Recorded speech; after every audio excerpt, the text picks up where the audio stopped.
Oh, hey everybody. Welcome back to Uncivil Live. I'm Dicey. I'm Nate. And first of all, what's going on in the world? What's going on in our world? Let's start with that. Okay. How was your week? It's been a full week. It has been a full week. We're at that age, girl, where life be lifing, and you realize like the importance of life. Because there just Mhm. be a lot of death around. Girl, I'm just trying to not get caught up in no grief sex, like just Yeah. like don't fall for the okie doke. just stay strong and make good decisions and stuff. But Yeah. yeah, I had a family member pass, one of my good friends' mom passed. It's just been a lot. And then when you looking at the news, it's like, for real, this is what's Yeah. hot. Yeah. It's That's why I've just been doing a lot of hot yoga. Mhm, I've been doing it like 4 times a week. It's centering me. I've been mhm. meditating before I even get up every morning. I just lay there and meditate to this guided meditation on YouTube.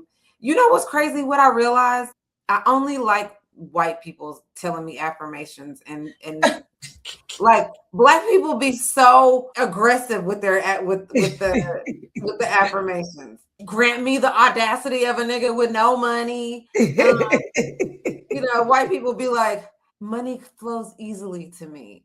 And it's just, you know what I mean? Like as much beef as I have with them, I only want them giving me affirmations and meditating. I want to hear their voices when I meditate. Is that crazy? Is that It's uncivil? crazy as hell, but you ain't wrong though, because I be like on my little meditation app, I be trying to find black people I like. I really be trying to. And I love us all, but sometimes I'm just like, I need the lady with the accent that's like, okay, even though I'm not a fan of British accents, but it's Yeah. something about like, the Aussies and something over there that's like, okay, lay down Yeah. and close your eyes. And I'm like, Yeah. okay, okay. Are we triggered by other black people's voices when we I trying to don't relax? know. What does that say? It's some kind of trauma or something. I don't know what it is. I need to unpack that with my therapist. With my white therapist. Oops. I need You to don't trust the black person to help you relax. I need to ask about that. You might be onto something. I was at one of my homegirls' house and she had a self-love book for women. And I literally, why do we always do that? Did a black person or a white person wrote that? And so I found the author and she was white. I was like, but is there a black version of it? And then I was going through but then I'm like, but then what y'all not including or what y'all put in the white versions, y'all put in the black version. Like, man, whatever. Like, woosah, woosah. Stress trying to get some relief. It's real. It's real out there. I just been thinking about a bunch of crazy shit lately. That was one of the things, on this healing journey.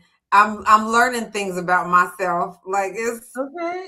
But yeah, that's all I've been up to is just as much look, self-help as Mm-hmm. possible and Mm-hmm. eating good. Our refrigerator is out, but Oh luckily there's a no. snowstorm or blizzards that keep happening. It's Oh, super cold, so all the food is in the windowsill, and nice, smart. it's colder than the refrigerator was. So that's what's going on here. We Look got a at God. refrigerator this week. Yeah. Look at God. Look Mm-hmm. at God. Yeah. So yeah, I mean, I know y'all cold up there. It's so nice in Houston right now. I ain't even gonna lie. The weather is so nice. I've just been spending a lot of time outside, a lot What's of the walking. temperature, sis? What's the temperature? Today I feel like the high was like 77. Like for real, today felt like LA. It was so nice. It was so 77? bright and sunny. In LA, it's a heat wave right now. It's like 80 something in LA. And this is just March 1st. It was just so nice, perfectly breezy.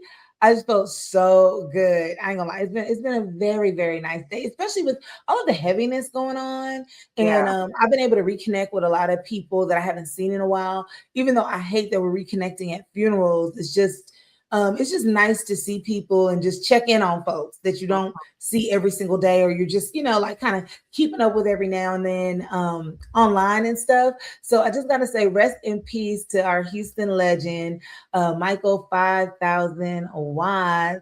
the founder of the Swisher House. He was laid to rest a couple weeks ago when we taped a whole podcast.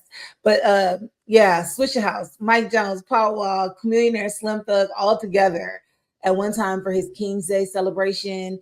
And it was just nice to see the whole city kind of just turn up. Like Michael 5000 Watts, I met him when I was working at 97.9.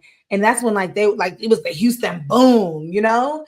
And he was Yeah. just always so nice and so kind. This is the celebration of life behind us. And just, you know, it's just memories of strutting off of you know, Swisher House Records, and it was a different I mean, that was time. literally the one of those soundtracks of life, or Oh just yeah. it just reminds me so much of college. Like you said, Yeah. around the parties. Oh, look at you right here with, oh, look at Yes, Paul. with That's Paul so and Mike. Paul, you know, Paul went to college with us. Paul yeah. Wall, baby. I was like, oh, Paul Wall was the one that told me Aaliyah passed. We was at a Kappa party in the Towers, girl. You know, I will never forget. I'm like, that is so random. That was '01. So That's it was crazy. nice to reconnect, but sad for these circumstances. And I had just seen Michael 5000 Watts at Fox anchor Isaiah Carey's birthday party. So rest in peace, Michael 5000 Watts, Swisher House Rest forever. in peace. Mhm. We also lost another legend in the game. We lost Jesse Jackson. Wow, civil rights leader, activist, preacher. He was a lot of things to us. Keep hope alive was his Yes, slogan. I just remember hearing that growing up. Some people you just don't think are ever gonna die, and you ever. of these civil rights leaders as you feel like this happened so long ago, but it's really was not long ago. Our parents remember this. I don't know Mhm. if your parents were here, had migrated here yet, but In or the immigrated, 70s, they did. but Yeah. they're not birds. They didn't migrate. They I think and it's immigration, but isn't migrate like the root word or something that goes with the immigration? I want to be. When I they just came, when they crossed, want to when be they made like the voyage, yes. they came on a When plane. they cross the seas, Yeah. um, you know, I don't know if they remember, but I know my parents for sure remember. And, Jesse Jackson's not too far in age from my parents. And it's Mhm. just like, wow, life is really, Same. we're not immortal.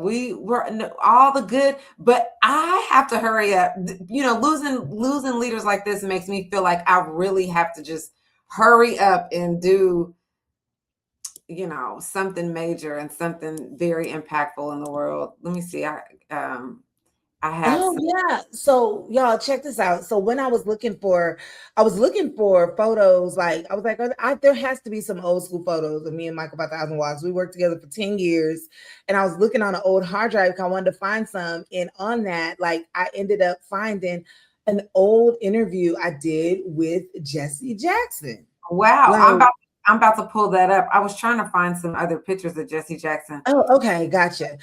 Hold on, I'm bringing one up right now. I can just cut around this a little bit. Look at Jesse Jackson and Martin Luther King. I think when Martin Luther King died, he was 39 and Jesse Jackson was 26. And Too young. it just young. And can you Mhm. imagine being this organized at that age? When I was 39, I was still waking up to the Breakfast of Champions, which is like whatever pistachios are on my nightstand or Chex Mix, and then with whatever the leftover wine in the glass from the night before on the night. Like that's literally what I was doing, and there in 26. You know what I mean? Yeah, yeah. Real At life. 20, I feel like I was more together at 26 than at 46. Like, what? Like, because that's when I believed, I Yeah. believed in a different kind of way. Like it was like the ignorance of youth. And like, yes, you know what? I'm keeping hope alive. I'm gonna do my part. I am somebody. I was like, I was vice president of the NAACP in college, and like I mean, I really believed. I Hmm. did, and it was thanks to people like Jesse Jackson, and then just even when I started working at the radio station, that's when I wanted to bring a lot more social action, because we had Mm. people in Houston like Ada Edwards, who I would listen to her community, her community show on 97.9. And so then when I got there, I was like, oh, I was up there, helping people get registered to vote, and girl, all the things. It's like I laugh because a part of me is like I didn't understand like the system. You know what I'm saying? But what I always messed around with was people like protesting and fighting for their rights. Because again, at that time, Yeah. it's like, well, wait a minute.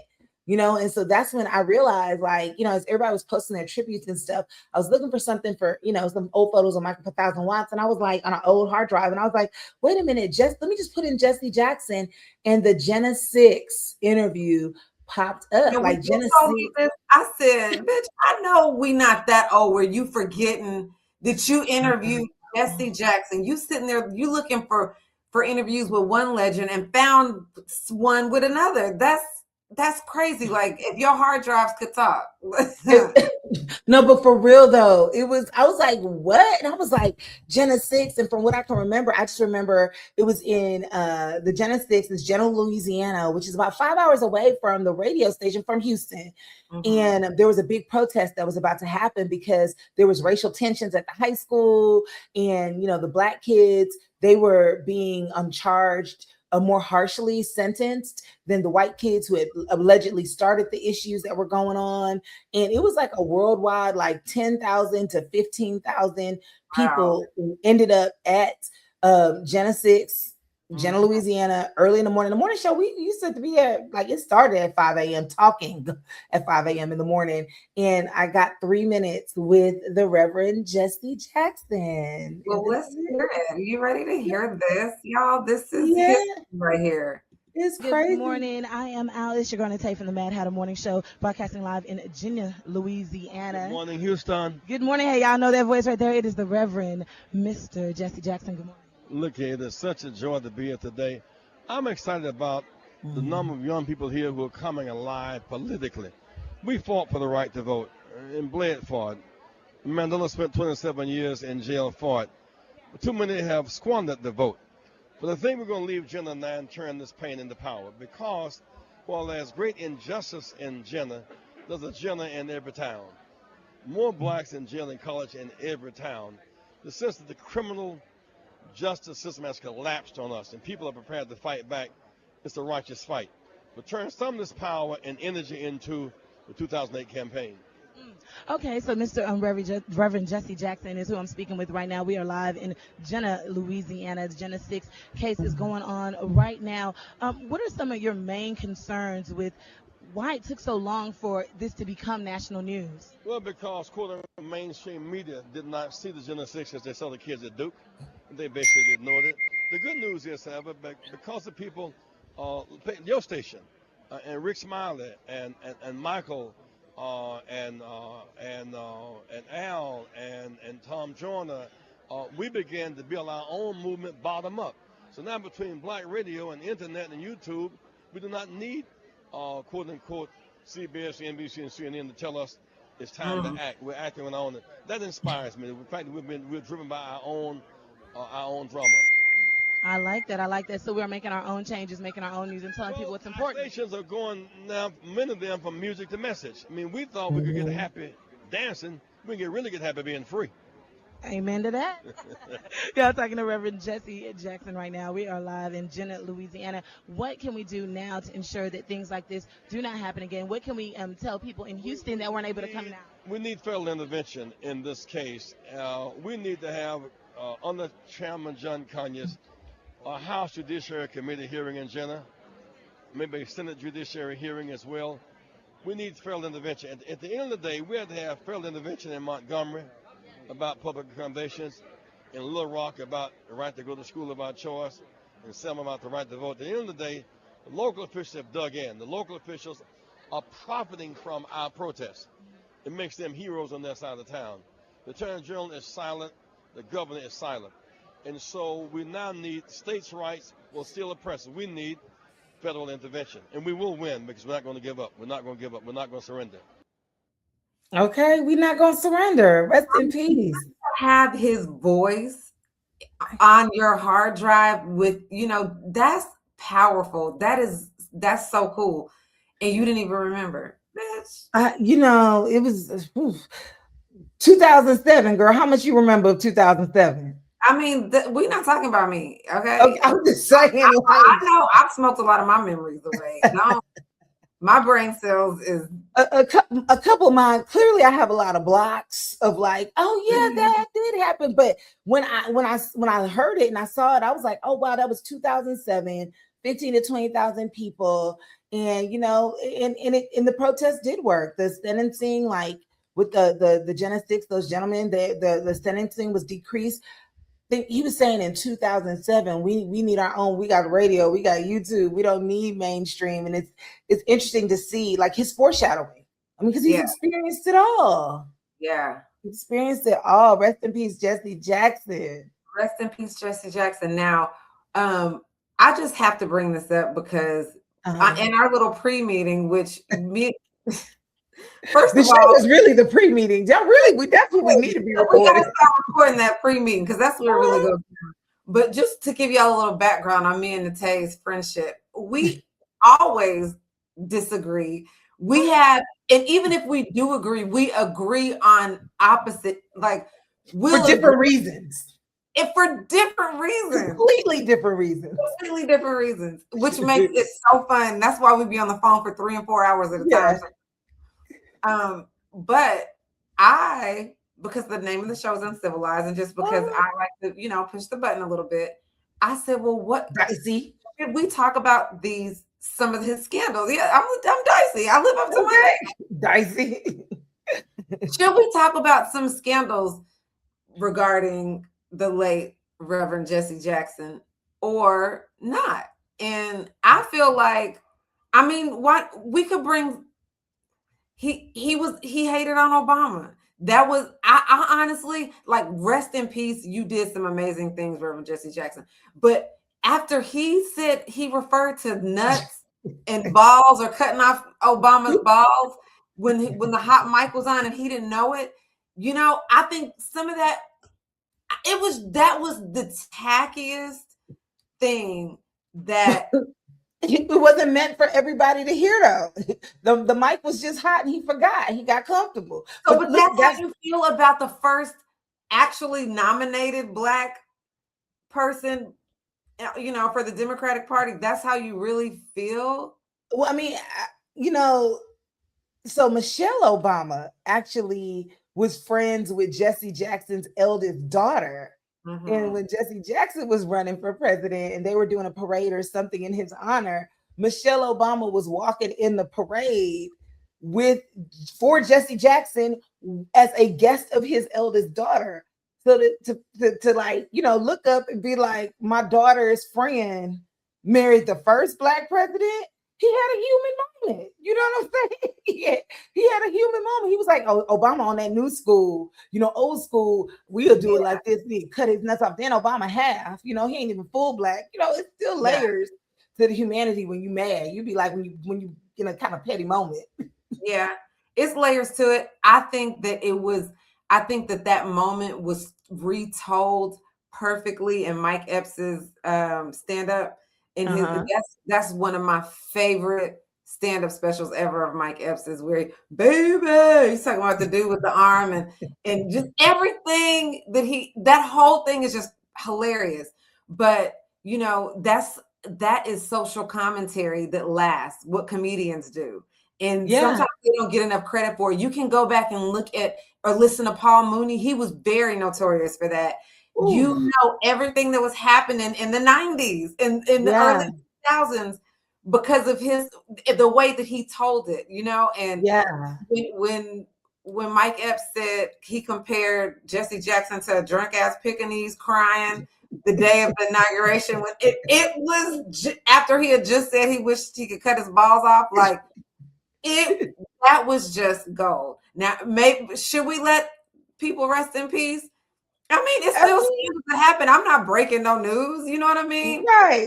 That's part of his legacy as well. And that's part of the pettiness of man. Yeah, and I think it's funny because it's like people be saying, I'm gonna bring my whole self with me. Okay, so when we write these eulogies and when we talking, can we bring our whole remembrance of you too? Like, I think that makes people, human. Like he had It a does. human moment on such a big level. And I mean, 26, walking with Martin Luther King, fighting for the people, the Yeah. ladies was loving him too. Yeah. So, he's a human. He's a human. He's a human. For sure. Rest in peace. Rest in peace, Jesse Jackson. Rest in peace. So on to more scandal. Epstein files, Hillary Clinton. This Oh week, gosh. Bill Clinton and Hillary Clinton are back under the microscope as lawmakers revisit questions tied to the Epstein files.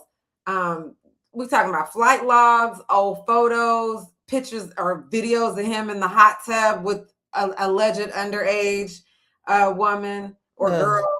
I don't know. Bill says he knew nothing, but what's new? This nigga don't never know nothing. He don't Okay. know nothing. He knows nothing. Nothing at all. And he still became the president. And people just liked him once he played that saxophone on Arsenio Hall. It was a wrap. They was like, oh, he cool. Ain't he from the South? Hillary carrying her hot sauce in the bag.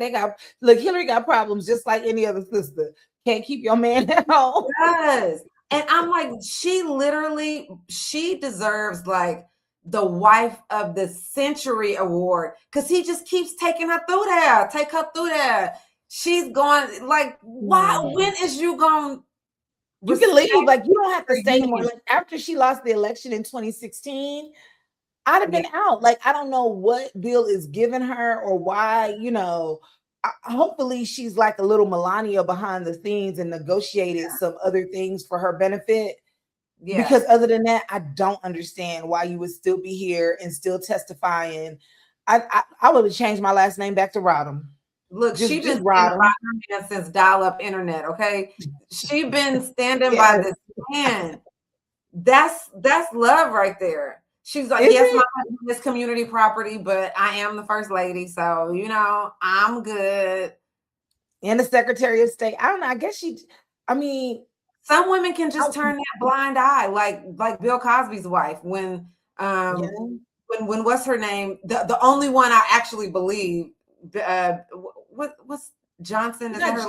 Not say Janice Dickinson or the other lady that the one that was that played basketball, was a basketball coach at that school. The black model, Beverly Johnson. Oh, okay. Beverly Johnson said that she called Bill Cosby's wife to tell her what was going on in the middle of the night one time. She thought it was going to be this woman to woman thing, and she was like, oh, baby, I'm asleep right now. Like, she just like completely blew it off because, some women just know or think or understand or cope with a man being a man. I got into I don't know where. But what? Tell me more. Or what else? I mean, with multi-millions of dollars and the privilege, and then you probably not even sleeping with them anymore. Because if I knew you sleeping around with everybody, I'm not sleeping with you. But are you gonna give up that whole lifestyle? Or like, I mean, I don't understand. Or what again was she promised? I mean, she not get a divorce. Alimony is super real. She could have left and gotten like all the alimony. You know what I mean? Yeah. In the Cosby case, I'm saying, but like in his. Also, do you think it'd be like that reverse psychology? No, because if I leave you, then you really gonna be out there in these streets. You know what I'm saying? Like, I'm not gonna let you be no single man. We gonna stay married. I'm just not built like that. That's just not. I mean, and since my divorce, I have thought about like, okay, because on Hinge, everybody it's all these things. They're somebody who is demisexual hit me up, a pansexual hit me up. I'm like, what is it? Do you have a dick or a pussy? Do you want dick or pussy? All these other some of it is all of the above. Some of it is all of the above. I feel you. I mean, I don't think I can handle it. My parents been telling me since I was a kid, girl, like, Nete, just, you're not going to. I just like disrespect is a certain, levels of just disrespect. Like, just pay me my money and stop getting on my nerves. But yeah, out here in these dating streets afterwards. And so maybe that's also why they say after you date after you're married to Bill Cosby and The two bills. Look at the brother. right, the two Bills, white Bill, black Bill. As a woman, who do you date after that? Like, we never heard of Juanita Jordan dating anybody else. I mean, her settlement is great, but like, are you even craving? Like, after Michael Jordan is your ex-husband, what dude's gonna step into them shoes? He probably can't even wear Nikes. Forget Jordans. He ain't wearing Nikes. He ain't watching basketball. I mean, true, true. I mean, I don't know. Like, yeah, I don't think I'm built for are it these either. people all they're cracked up to be? They could be the shittiest people. You know what I mean? Yeah, And so that's so for me, I would just want to be treated right after that. You know? and that's Uh, the one thing they can't do. well, I just think it's to wrap this subject up. I just think it's sad that Hillary's still having to answer questions about her nigga being in a hot tub with underage bitches and hanging out on Epstein Island. You know what I mean? Crazy. She better It's get like Melania. okay. Make some money and just be ghost, just disappear. We don't even see Crazy. Melania. Ever. Like whenever Trump's in the middle of embarrassing stuff, she not there. She not like for what? Mm-mm. Yeah, Mm-mm. so she needs to do more of that. Get more like Melania on that one. Well, okay. Thanks, Hillary. Thank you for showing us what it really looks like to be a real ride or die bitch. Cause that's you. That's you, boo. Yeah.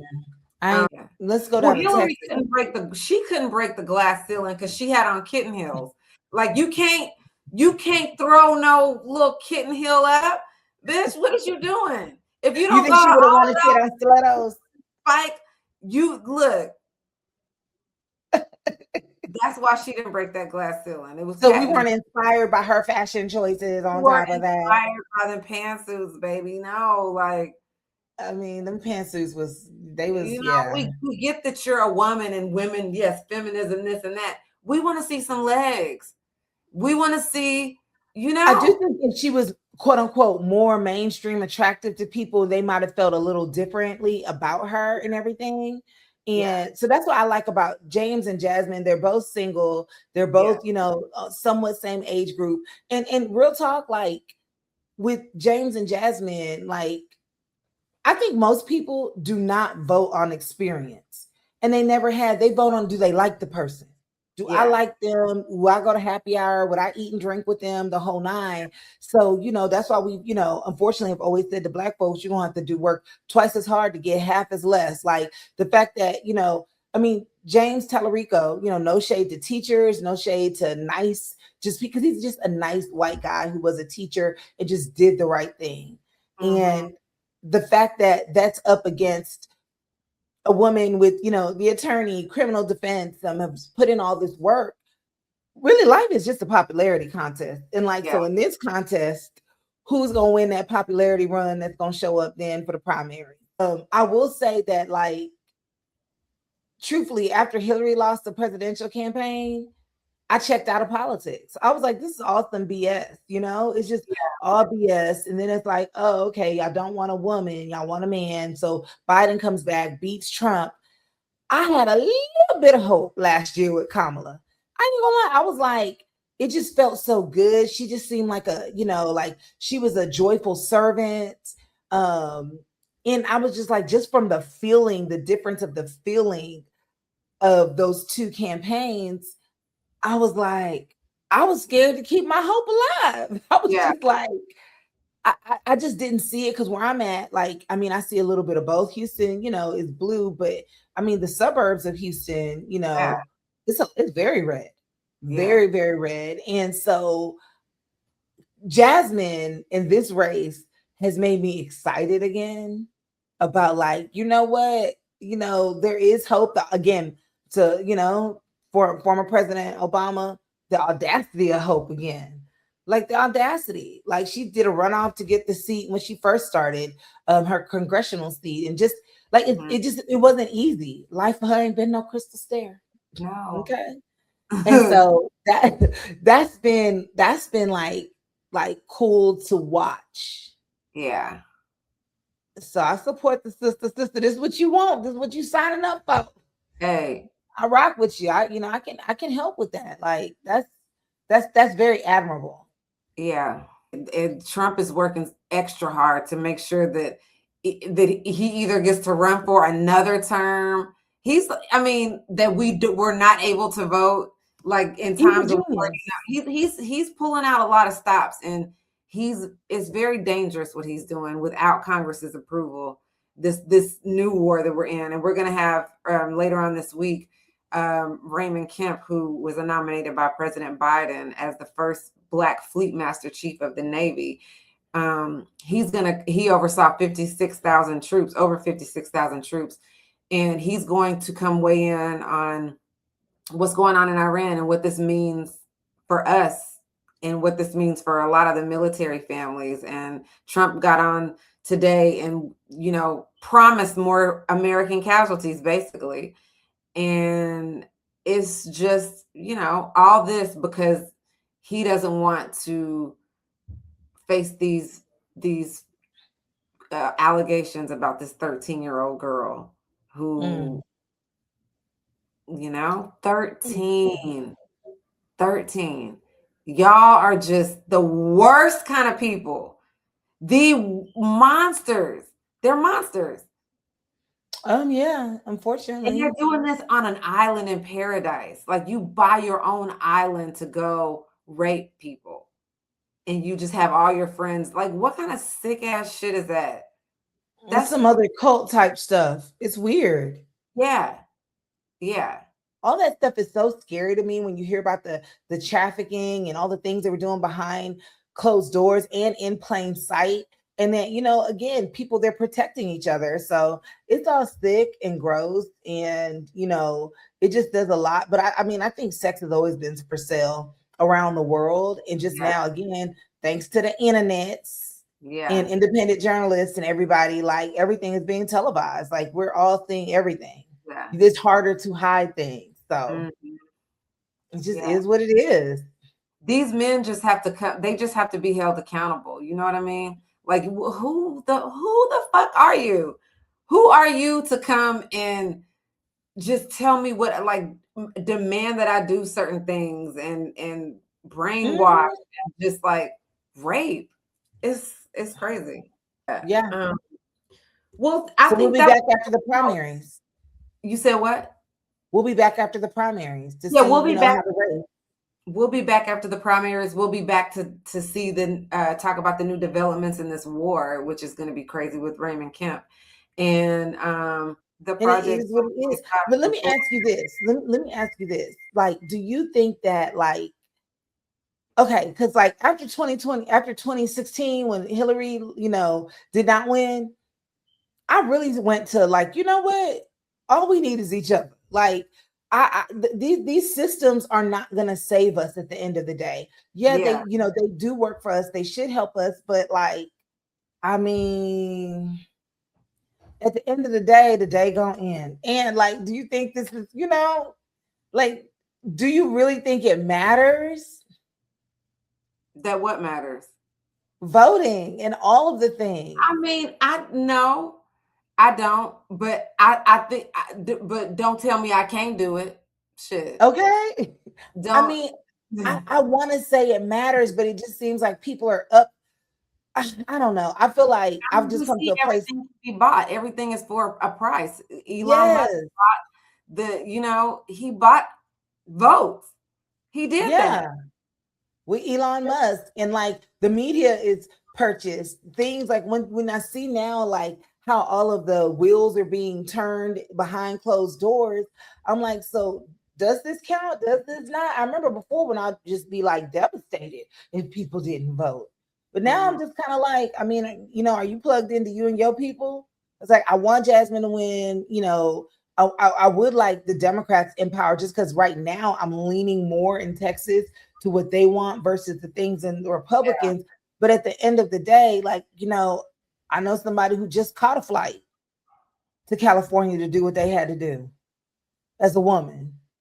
And I understand that everybody doesn't have money to do that. You know what I mean? And we should be able to do it here. I don't know. It's all whack. When somebody's going to have to explain to me also how certain laws can just get overturned like that, like Roe versus the board of it, like what Roe versus Wade. Yeah. How could that just get overturned? They've been working on it. They've been stacking those courts. It's But you always been. shouldn't be able to overturn stuff once it's already, what's the point? But the Constitution and everything is a breathing and living document. And Yeah, just like the people change and what we think is acceptable changes, and yeah, different situations come up, which, you know, might change how we feel. I do yeah, think it should be living and breathing. I don't think it should have been overturned, but I mean, I really don't think that one should. However, there is still a debate on where does life begin. You yeah, know, that's really the underlying debate, is like, and the Republicans, in my opinion, they don't really care about them unborn babies. You know, that was just a vehicle to, from what I understand, I believe in the 70s or 80s, to like get more white women involved in politics. Like, they're killing the babies. They're mm-hmm, killing the babies. That's why they don't want you to kill them, but they're not going to do any program to help you once the baby comes and you need help, yeah, to take care of your family and your children. They want you to have those children so they can work for those companies, yeah. or put them in the prison pipeline and they can work for free. So it's They need just the body. they need bodies, basically. Anyway, this was Yeah. a great conversation. I'm about to go to the bodega and get me a veggie wrap. Oh. I went to this African restaurant earlier. It was really good. I had some jollof Ooh. rice and some, Jollof rice. yes, and it was fried branzino. It was so good. And but it's gone and I'm hungry again. So, and our This refrigerator's is out, like I told y'all. So, this is uh, Dicey the days and off. Like, it's time to eat. But yeah, great conversation, sis. I'm so looking forward to the primaries and our conversations. I really enjoy them. also, I did want to say before we leave, if you are someone who loves to talk politics, if you're a comic, if you are an attorney and you want to come on and give us some legal perspective or give your political perspective, or if you're just somebody that likes to talk and you just know how to keep a conversation going and you have interesting things to say, we want you to come be a part of Uncivil Lives and possibly come be a part of our tour that we're about to kick off. We're going to start it in June in Houston, and then we're going to H-Town. LA, and then we're going to New York. We were going to do Dallas, but there's no need to do Dallas anymore. We've done enough Dallas. I think the first 5 shows have been in Dallas. It's time to move this around and, extend the social experiment of Uncivilized, the live shows. So Yes. I'm excited about that. So yeah, so hit us up in the comments, or you can add us each in our DMs on Instagram at Dicey Approved at Nate. Other than that, thank y'all for joining us again for another Uncivil Live. We will see you Yes. soon. Bye. Toodles.